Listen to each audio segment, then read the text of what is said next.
Berjumpa lagi dengan saya Nadia Safdanianti dengan NIM L1A119101 dari Prodi Kehutanan Fakultas Pertanian Universitas Jambi.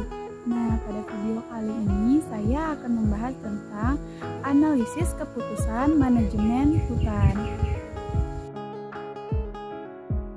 Nah, di dalam analisis keputusan manajemen hutan mempunyai kerangka kerja dalam membuat suatu keputusan di mana peran pokok bagi seorang manajer hutannya adalah membuat suatu keputusan dan juga memilih berbagai rangkaian alternatif kegiatan.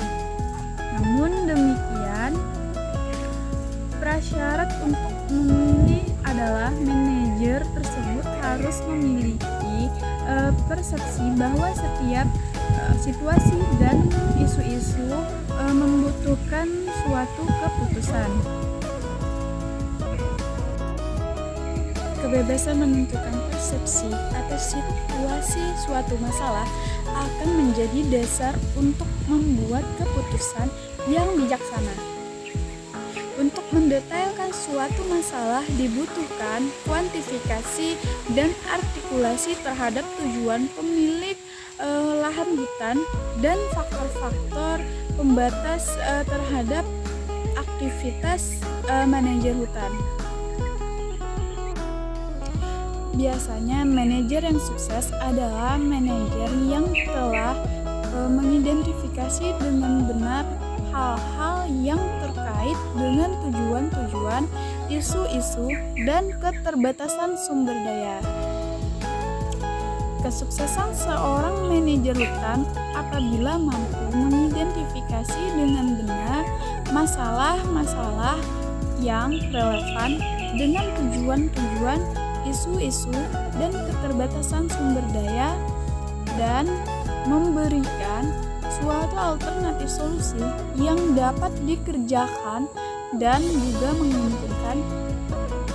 Apabila tidak banyak kesalahan terhadap alternatif solusi tersebut, maka manajer dapat dengan mudah untuk menelusuri faktor-faktor penyebab apabila terdapat masalah pada tahap awal pelaksanaan kegiatan pengelolaan.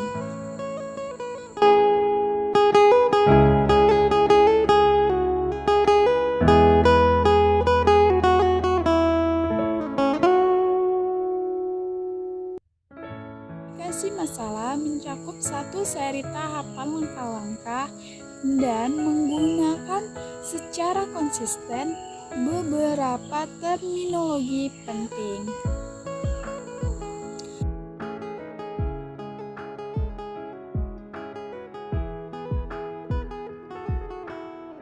Nah, yang pertama ada decision maker, yaitu orang yang menetapkan konteks masalah dan membuat keputusan yang dibutuhkan terhadap masalah yang telah ditetapkan.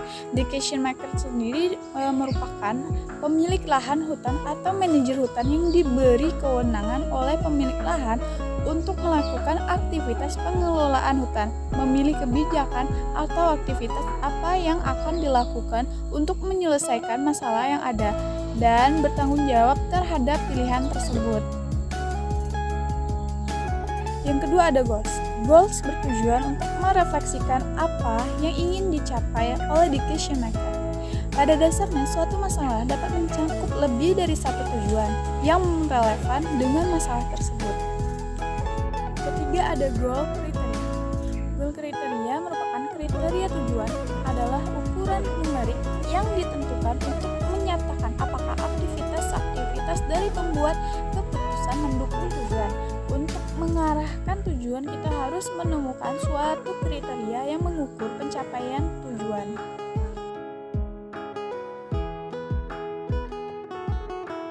Ada attitudes and decision variable. Ide tentang aktivitas dan variabel keputusan dapat dengan mudah dibangun dengan suatu contoh. Andaikan suatu masalah situasi yaitu alokasi anggaran pada proyek yang berbeda untuk meningkatkan kesempatan rekreasi pada suatu areal hutan. 5. Ada problem solution. yaitu solusi masalah, merupakan gabungan dari sejumlah aktivitas yang dipilih untuk mencapai tujuan pembuat keputusan. Suatu solusi terdiri atas sejumlah tertentu variabel keputusan.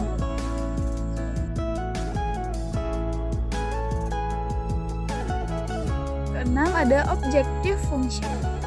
Fungsi tujuan adalah suatu pernyataan matematis dari suatu tujuan yang mengkombinasikan kriteria dari tujuan tersebut dengan variabel keputusan dari suatu masalah. Secara normal, fungsi tujuan ditetapkan untuk membantu pembuat keputusan, yaitu decision maker, untuk memaksimalkan sesuatu seperti keuntungan, pendapatan, atau volume tebangan, atau meminimumkan sesuatu seperti biaya, resiko, atau kerugian. Ketujuh, ada constraints, yaitu suatu pembatas yang merupakan segala sesuatu yang membatasi pencapaian tujuan. Pembatas adalah selalu ada pada setiap masalah dan perlu diidentifikasi apabila ingin mencoba untuk menyelesaikan suatu masalah dengan baik. 8, ada problem statement. Pernyataan masalah formal didefinisikan sebagai semua variabel keputusan dan tujuan spesifik, fungsi tujuan, dan semua persamaan pembatas yang dibutuhkan oleh pembuat keputusan untuk menggambarkan masalah secara sempurna. Nah, yang terakhir ada feasibility, yaitu pembatas masalah membutuhkan kelayakan alternatif solusi. Pernyataan sederhana, solusi adalah layak jika semua pembatas masalah ditemukan atau memuaskan. Sebaliknya, solusi tidak layak apabila satu atau lebih pembatas masalah tidak memuaskan.